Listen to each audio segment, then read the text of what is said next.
各位觀眾早晨，今日是12月12日。昨日盤後有內地經濟政策消息傳出，對港股夜期及美國預證券 ADR 產生積極刺激，恒指 ADR 上漲約140點，反映市場情緒一度受到提振。然而，今日大市走勢將受到多重力量拉扯。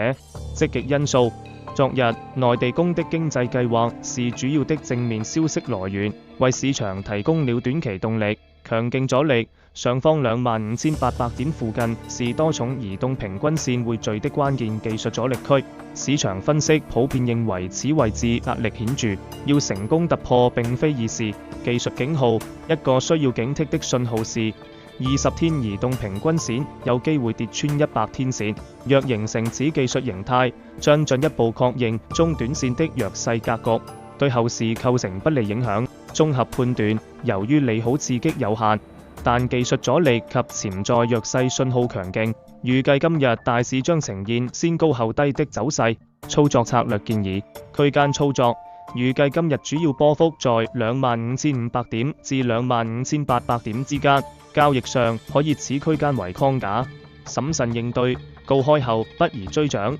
反而應重點關注指數在接近25,800點阻力區時能否持續站穩，若無法有效突破並出現回落，則應考慮減持以規避風險。關鍵防守，下方需密切留意25,500點支持位的有效性，一旦失守，大市可能再次下探更低位。總的來說，市場目前處於利多消息與技術壓力的角力之中，投資者應保持謹慎，等待更清晰的方向信號。